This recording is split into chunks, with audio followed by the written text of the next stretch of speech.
Je vais simplement commencer, pour poser les choses très rapidement, par raconter ce que j'appelle une légende pieuse, à savoir, grosso modo, le cadre narratif général, la trame narrative générale que la tradition musulmane donne sur la constitution du texte coranique. D'après la tradition musulmane, en tout cas si on suit, pour faire simple, le récit cadre tel qu'on le trouve dans la vie du prophète et du Dolichen, on apprend que le prophète Mohammed aurait reçu, durant les 23 années de sa prédication, des révélations de la part de l'ange Gabriel, qui lui dictait le message divin, et ce, à des intervalles irréguliers. Ce faisant, Gabriel, donc l'ange évidemment, notre collègue, apprenait et enseignait le Coran à Mohammed par petits morceaux, un peu bien sûr comme les pièces d'un puzzle, mais selon un ordre qui n'est pas l'ordre du Coran tel que nous le connaissons dans le Codex, mais qui est un ordre qui dépendait de la maturation spirituelle du prophète et également des aléas de sa carrière prophétique et politique.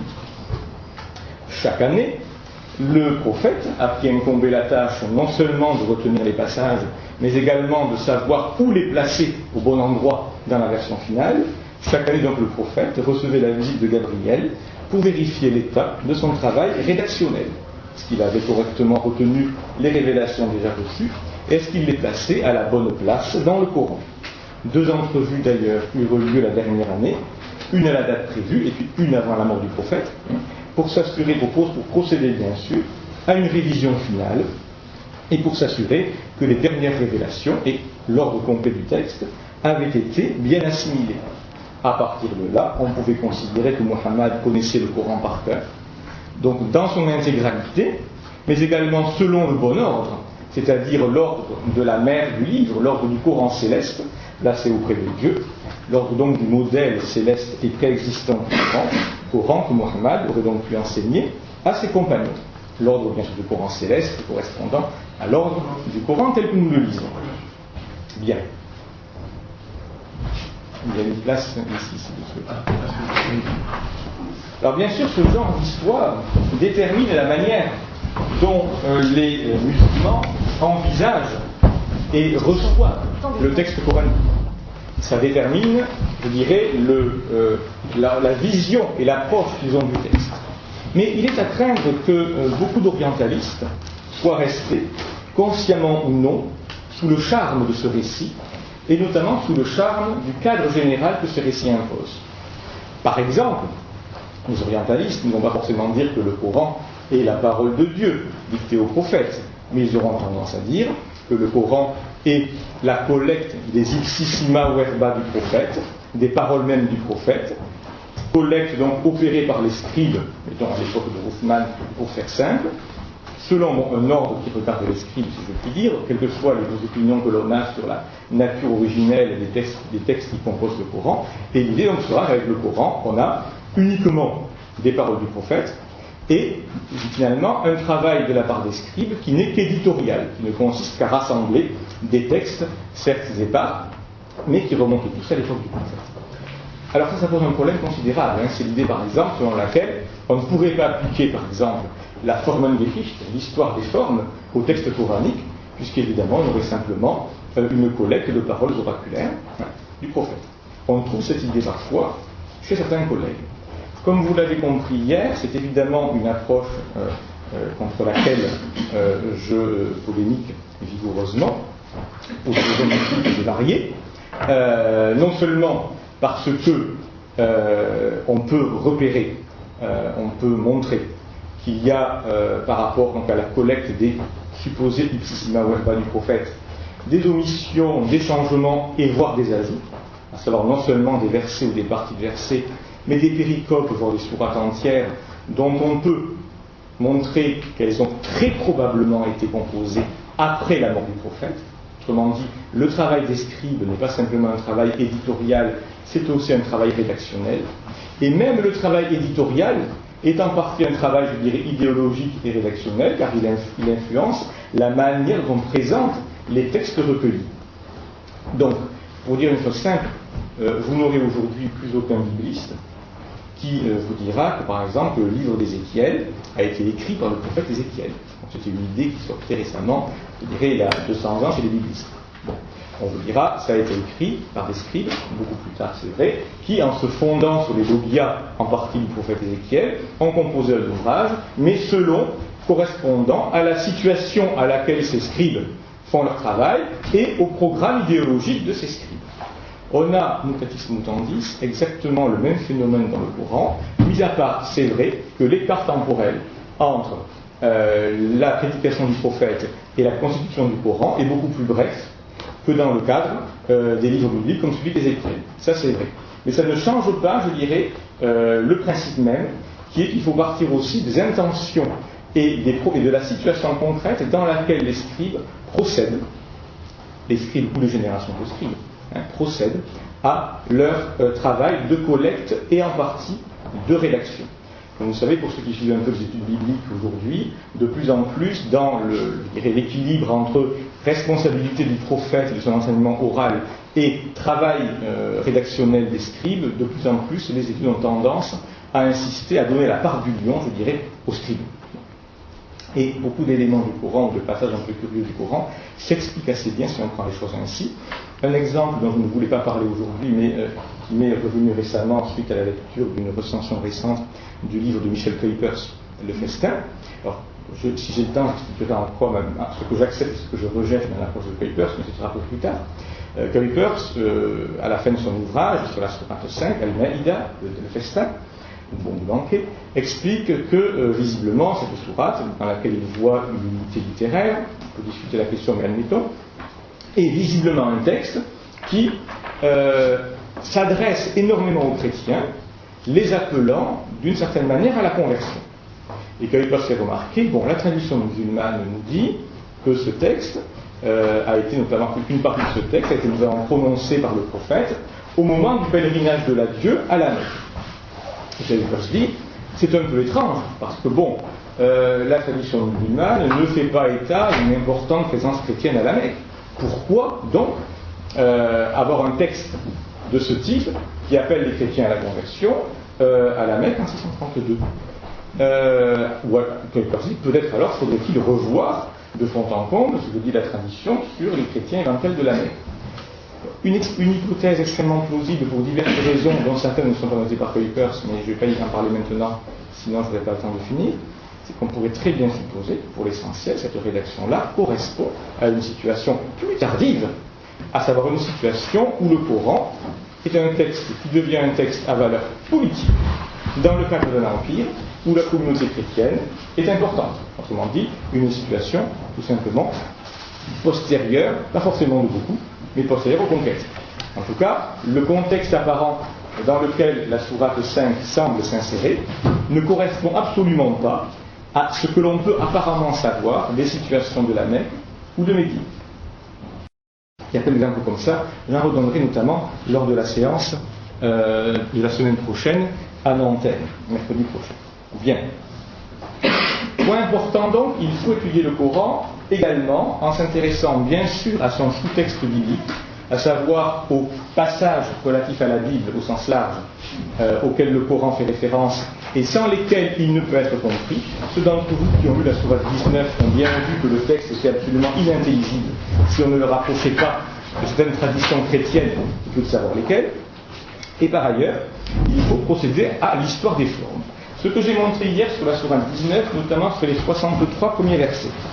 J'ai montré dans un premier temps, pour des raisons que je ne peux indiquer, que les versets 34 à 40 de la sourate étaient une interpolation, à savoir un ajout postérieur au texte originel, puisque ces versets, donc ces versets 34 à 40, rompaient à la fois la nature du propos et, chose au moins aussi grave, voire plus, rompaient la continuité de la rime. Lesquels, pardon ? Pardon ? Les versets 34 à 40, c'est pour ça qu'ils y sont. Ah oui, d'accord. Voilà. Ils riment en in, un et im, au lieu d'une rime en ia ou aya pour le reste de cette partie de la sourate. Une fois donc l'interpolation enlevée, on s'est rendu compte que nous avions affaire, bien sûr, à un texte liturgique, ce qu'indiquent les lettres mystérieuses, abréviations probables des formules liturgiques araméennes, mais également on s'est rendu compte que on avait affaire à un texte racontant donc des histoires prophétiques avec un refrain, versets notamment 15 et 33, avec un refrain et une alternance entre donc ces refrains ou ces différents éléments de parties narratives et dialoguées. Or, un poème liturgique mettant en scène des figures prophétiques ou figures bibliques, avec un refrain et des parties et une alternance de parties narratives et dialoguées, ça ressemble énormément à un genre très présent dans la littérature syriaque, le genre de la sorista, qui d'ailleurs met souvent en scène Marie. L'analyse de ces différents passages, l'analyse des différents passages concernés nous a amené à étudier plus en détail le récit sur la nativité de Jésus dans le Coran, récit un peu étrange puisqu'effectivement il semble lier des traditions relatives au protévangile de Jacques et surtout situé au moment de la naissance de Jésus, un épisode bien connu dans la littérature chrétienne, à savoir le miracle du palmier, où Jésus, ordonne, c'est Dieu dans le Coran, mais ordonne au palmier de se baisser pour rassasier sa mère et fait couler un ruisseau pour la désaltérer. On a montré, c'est là un peu où on en était si vous voulez, on a montré que il n'y avait qu'un seul endroit dans l'Antiquité où il y avait un lien entre les traditions de la nativité et cet épisode de la fuite en Égypte, puisque se déroule en principe lors de la fuite en Égypte. C'est l'église du Kathisma, une église octogonale de grande dimension qui est effectivement détruite beaucoup plus tard, église qui a été construite au 5e siècle et rénovée au 6e, église octogonale avec 3 octogones concentriques et un rocher au milieu, transformée en partie en mosquée au début du 8e siècle, avec des mosaïques représentant comme de juste le palmier, voilà, avec 2 petits palmiers à côté. Le Kathisma étant par ailleurs le modèle architectural du dôme du rocher, puisque vous avez en plus dans 2 cas 2 bâtiments octogonaux de taille à peu près comparable, avec donc un déambulatoire autour d'un rocher au milieu. Petit exemple, voici donc à gauche le plan du Kathisma, à droite le plan du dôme du rocher. On a d'autres raisons, que je ne peux pas évidemment reprendre ici, de considérer que les liens entre le Kathisma et le dôme du rocher sont encore plus importants qu'on ne le pensait auparavant. Je reviendrai peut-être. Donc, si je puis dire, on en est au point suivant. L'église du Kathisma, on le sait, était attachée à la fête de la mémoire de Marie, à savoir une fête célébrant la maternité divine de Marie, fête célébrée donc le 13 août et puis le 15 à la fin de l'Antiquité, en gros au début du 7e siècle, l'époque qui nous intéresse pour le Coran, l'époque de la prédication du prophète et peu après les conquêtes. Bien. On a vu aussi que cette fête célébrait le rôle de Marie dans la nativité. Or ce thème, le rôle de Marie dans la nativité, est au cœur de la Sourate 19, à la fois dans son contenu et dans son genre littéraire. Bon, premier point de contact entre le Kathisma et le Coran, même si à lui seul ce point ne prouve pas grand-chose. On a vu aussi qu'il y avait, comme je l'ai dit, des affinités très fortes entre les traditions populaires attachées au Kathisma, repos de Marie lors de son chemin pour aller vers Bethléem, repos de Marie lors de la fuite en Égypte et miracle du palmier. C'est un deuxième point de contact très significatif. Bon, il y a un troisième point de contact, pour ceux qui penseraient encore que c'est une coïncidence.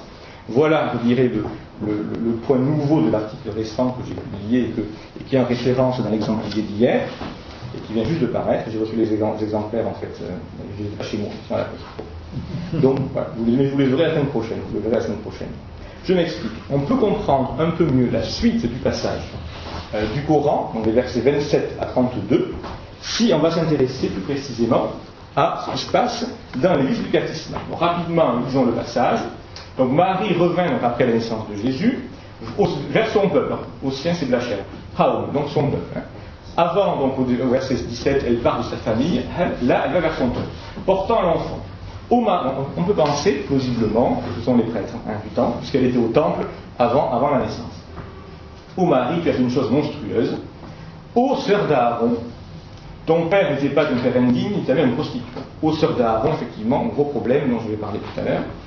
Bon, la suite du texte, donc, vous avez Marie qui est ainsi vers l'enfant, les prêtres évidemment qui demandent ce qu'il lui prend. L'enfant se met à parler et part dans une déclaration christologique, au demeurant parfaitement islamique, mais orthodoxe du point de vue islamique, même si elle n'est absolument pas polémique contre les chrétiens. Le seul point non chrétien, c'est le fait que Jésus soit un prophète, on va dire, et pas, parce que l'état d'Allah, ça peut très bien être dit par les chrétiens syriens. Et donc, bon, Jésus fait sa déclaration christologique, et voilà où on en est. D'accord ? Bon, les choses sont relativement claires. Voici le passage qui nous intéresse. Alors, il n'entre pas bien sûr dans mes intentions de procéder à un commentaire détaillé de ce texte. On va revenir sur l'essentiel, et si vous voulez, aux sœurs d'Aaron.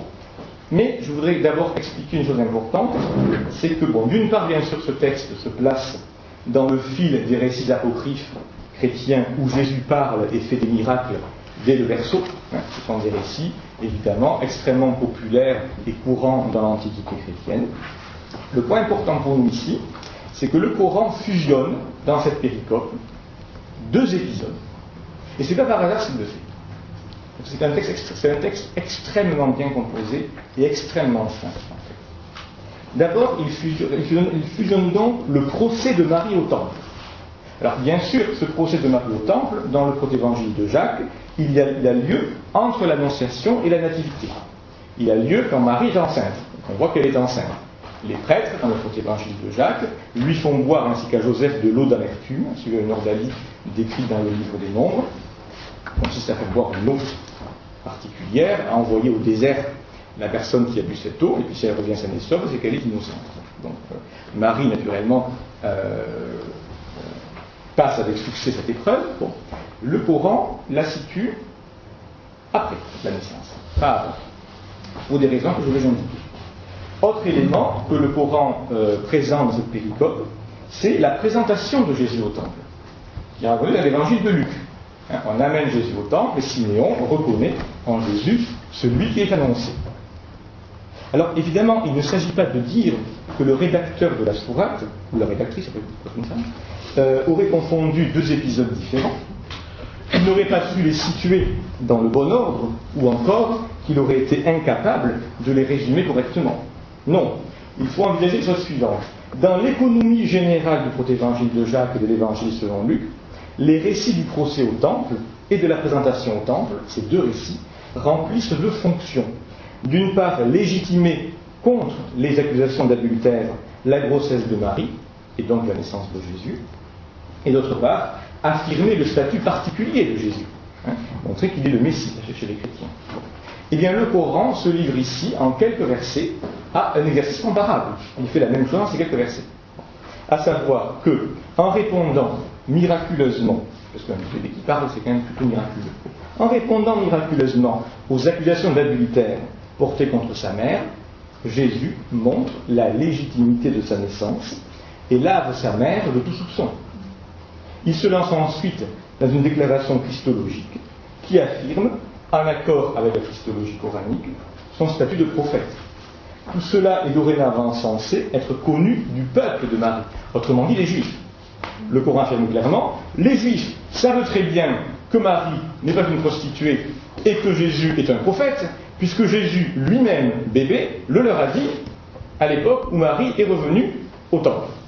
Ce faisant, le Coran évidemment rejette bien sûr ce qu'il appelle la calomnie que les Juifs propagent sur Marie, à savoir qu'elle était une prostituée, calomnie réelle, puisque ça faisait partie de la polémique juive antichrétienne de la fin de l'Antiquité, et par le même point, il montre aussi que les Juifs sont de mauvaise foi, si je puis dire, de ne pas reconnaître Jésus comme un prophète, puisque Jésus lui-même le leur a dit.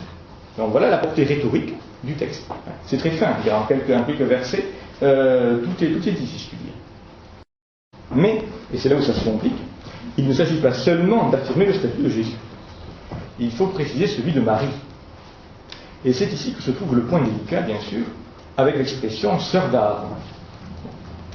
Selon le Coran, Marie est la sœur d'Aaron, mais le Coran nous dit aussi qu'elle est la fille de Imran. Bien. Alors, tout de suite, on pense à la Myriam biblique. Myriam, dans la Bible, est la sœur de Moïse et d'Aaron, et leur père s'appelle Amram. Alors évidemment, c'est un passage curieux, parce que, apparemment, nous nous retrouvons avec deux personnages homonymes, censés être séparés, si on suit la chronologie traditionnelle, par plus d'un millénaire. Bon, par ailleurs, la tradition chrétienne, à savoir le protévangile de Jacques, dit que le père de Marie se nommait Joachim. Bien.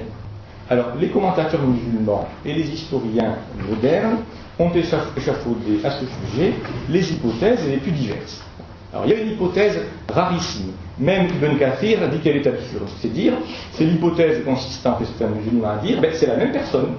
Myriam et Marie, c'est la même personne. C'est Myriam qui est restée jeune et qui a vécu tout ce temps-là. On a ça parfois. C'est rarissime. Hein, bon. Même les plus radicaux, bref, on dit bon. Mais l'hypothèse, effectivement, l'hypothèse que Marie et Myriam seraient réellement la même personne. C'est parfois soutenu, mais évidemment, ça reste une hypothèse aussi absurde que minoritaire. Par contre, ce qui est suggéré plus souvent, c'est que le Aaron et le Imran du Coran seraient deux personnages différents de l'Aaron et de l'Imran biblique. Hein, si vous avez des Corans, on va dire, des Corans musulmans, des Corans estampillés bonne traduction par les autorités musulmanes, vous aurez régulièrement une petite note disant Aaron était un homme de la tribu de Mariam, bien connu pour sa piété. On ne dira pas évidemment, donc explicitement, on dit que ce n'est pas l'Aaron biblique. Bon. Et puis une autre hypothèse, que l'on trouve plutôt dans l'apologétique anti-musulmane, dit que le Coran confondrait purement et simplement Marie, mère de Jésus, avec la Marie, sœur de Moïse et d'Aaron. Ça, c'est une hypothèse qu'on trouve assez souvent, qu'on trouve parfois encore, consistant à expliquer les bizarreries du texte coranique par rapport à certains noms bibliques ou à certains récits bibliques du Coran par le fait que Mohammed aurait mal compris ce que lui disent les informateurs, ou bien que les informateurs en question étaient des gens, on va dire, un peu pervers, qui lui racontaient des bobards. Bon. Ce genre d'explication, fort heureusement quand même, est en perte de vitesse, mais on le trouve parfois. Hein. Bon, je le signale. Donc, ce sont deux explications, celle selon laquelle le Aaron et le Imran du Coran sont deux homonymes qui n'ont rien à voir avec le Aaron et le Imran biblique, ou bien l'hypothèse de la confusion complète. Ce sont deux hypothèses qu'il faut rejeter. Alors, une explication plus intéressante, et qui est plus courante, on va dire, chez les islamologues contemporains, mais qui a ce problème, on va le voir, consiste à comprendre les expressions Urt, Haroun et Bint Imran de manière non littérale. Après tout, les termes Ibn, Bint, Akh et Urt, frère et fils, fille, frère et sœur, peuvent être compris autrement que comme une stricte relation de parenté. On a par exemple deux versets du Coran où Urt fait référence à quelque chose de similaire et d'antérieur. Sourate 7, verset 38, chaque fois qu'une communauté entrera dans le feu, elle maudira sa sœur, Urtira, c'est-à-dire la communauté qui l'a précédée. Sourate 40, verset 48, nous ne leur montrions aucun signe qui ne fût plus grand que le précédent, Urtira. Donc évidemment, après tout, pourquoi sachant aussi que Ar peut effectivement désigner quelqu'un de la même tribu ou quelqu'un avec qui on entretient un lien d'amitié et une foi commune, bon, pourquoi pas de penser alors que ça veut simplement dire que Marie est la descendante d'Aaron et de Imran. Mais ça pose un problème. Pourquoi? Parce que non seulement Marie est dite sœur d'Aaron, mais elle est dite fille de Imran, et clairement dans la sourate 3, verset 35-36, on y dit que la femme de Imran dit « Seigneur, je te voue comme t'étant dévolu ce qui est en mon ventre. » Quand elle eut mis sa fille au monde, elle s'écria « Seigneur, j'ai mis au monde une fille, je la nomme Marie. » Donc Marie est la fille de la femme de Imran. Donc elle est à la fois sœur d'Aaron et fille de Imran, sachant que dans la Bible, Aaron est le fils de Imran. Donc ça nous donne quand même le sentiment que quand on parle de sœur et de fille, on fait bien référence à des relations de parenté strictes. Sinon, si on suit l'hypothèse donc, de Marie descendante d'Aaron, ça veut dire qu'il faut prendre trois mots différents, sœur, fille et femme, comme signifiant descendante. Bon, c'est quand même pas très cohérent. Alors évidemment, si on ne veut pas subsumer trois termes différents, sœur, fille et femme, sous une même signification, donc descendante, il faut trouver une autre solution, si on ne veut pas tomber dans les deux hypothèses précédentes. Aaron et Imran, purs homonymes, ou bien identification pure et simple de Marie et de Myriam. Alors la solution, comme l'a bien vu mon ami de Paris-Galès dans un article précédent, passe par l'exégèse typologique. Pas forcément avec Myriam, mais en tout cas ça passe par là. Alors qu'est-ce que la typologie? La typologie, ou l'exégèse typologique, c'est une approche de l'écriture dans laquelle des figures ou des épisodes antérieurs sont vus comme représentants ou préfigurant ou annonçant des figures ou des épisodes postérieurs. Ce type d'exégèse a des affinités avec certaines méthodes rabbiniques, mais bel et bien, il faut le dire, au départ, la typologie est caractéristique de l'exégèse chrétienne. Notamment, justement, dans sa polémique avec le judaïsme, puisque le principe est de montrer que la personne des actes du Christ sont préfigurés, sont l'accomplissement de ce qu'il dit dans la Bible. Donc l'exégèse typologique, c'est une recherche de parallélisme. On recherche, on met en évidence les figures et les épisodes qui, dans l'Ancien Testament, préfigurent et préparent le Nouveau Testament. Ainsi, Adam, Isaac, Moïse, Abraham, Joseph, le patriarche, sont vus selon différents aspects comme des types, des préfigurations de Jésus. Notez un point important, la typologie est présente en islam. Ce qui suppose donc que les rédacteurs des textes concernés, le Coran ou par exemple la vie du prophète, maîtrisaient la technique en question. Bon, un exemple de typologie classique, la typologie des prophètes est dans le Coran. Les épreuves que subissent prophètes et messagers antérieurs sont implicitement présentées comme des préfigurations des épreuves que traverse Mohammed. Également dans la Sira, ça a été montré de façon très brillante dans le livre de David Powers, le personnage de Zaïd, le fils adoptif du prophète, je dirais, fait résonner, avec accent aigu, de multiples harmonies typologiques. Il y a des relations typologiques entre le personnage de Zaïd tel qu'il est présenté dans la tradition musulmane et différents personnages de l'Ancien Testament. Voilà, autrement dit, l'exégèse typologique lie la réalité de l'Ancien Testament en référence au Christ, puisque du point de vue chrétien, le Christ en éclaire le sens. Alors on distingue généralement la typologie, qui traite l'Ancien comme préfigurant le Nouveau, de l'exégèse allégorique, qui voit les figures, les lieux et les épisodes bibliques, donc des entités concrètes, matérielles, comme des symboles de notions abstraites ou spirituelles. Un exemple, c'est le plus clair. Quand Origène commente les passages de l'évangile de Jean où Jésus chasse les marchands du temple, il identifie le temple aussi bien à l'Église, l'expulsion des animaux dans le temple signifie que dorénavant ils ne seront plus sacrifiés, mais il identifie aussi le temple à l'âme. La monnaie des changeurs dont répandues les tables renversées signifie la destruction de l'avidité des âmes. Bien. Alors si on prend les deux ensemble, typologie et allégorie, on peut assez facilement faire des formes d'exégèse symbolique. Donc, je laisse de côté les débats aujourd'hui entre chercheurs sur les différences exactes entre typologie et allégorie, parce que c'est un débat qui existe. Alors la typologie Myriam-Marie constitue, on va dire, une clé, ou une partie de la clé, pour Marie, sœur d'Aaron. Autrement dit, en disant que Marie est la sœur d'Aaron et la fille de Imran, le Coran ne dit pas que Marie, la mère de Jésus, est la sœur et la fille biologique de ces deux personnages, mais il la considère comme étant préfigurée par Myriam. Il l'identifie sous une certaine perspective, à savoir laquelle, à Myriam, qui elle est bel et bien la sœur de Aaron et la fille biologique de Imran. Bon. Donc ce n'est pas simplement une simple connexion au lignage d'Aaron, c'est plus que ça, même si évidemment cette connexion est réelle. Alors, je ne vais pas rentrer dans les détails dont je parle dans mon article sur la typologie Marie-Myriam dans le christianisme antique. Elle est finalement relativement limitée, pour des raisons qu'on pourrait expliquer, mais qui sont assez compliquées et longues à expliquer. Donc c'est pas, c'est le bon point, je dirais, pour aller à la solution, mais ce n'est pas exactement cette typologie qu'il faut aller chercher. Alors quelle typologie faut-il aller chercher? Eh bien, vous allez avoir en principe la solution bientôt, on va laisser ici un instant. Eh bien, dernière fois, j'ai dit que le texte coranique, bon, c'est clair pour l'instant, tant que j'y suis. Est-ce qu'il y a des questions? Tout est clair? Trop bien. C'est vous qui êtes passionné. Bon, donc, je vais expliquer que le texte de la Sourate 19, texte liturgique, relatif donc au rôle de Marie dans la Nativité, avait donc des affinités profondes avec la fête de la mémoire de Marie, tenue qui célébrée à l'église du Cathcisma le 13 août à la fin de l'Antiquité. On a vu les liens qu'il y a avec l'église du Cathcisma. Pour comprendre le sens de la fête du Cathcisma, de la fête de la mémoire de Marie, donc le sens que les gens donnaient à cette fête, il faut aller chercher les lectures qui étaient faites durant cette fête. C'est l'examen des lectionnaires, l'examen donc des lectures faites durant ce type de célébration qui nous donnera le sens que les gens voulaient donner à la fête.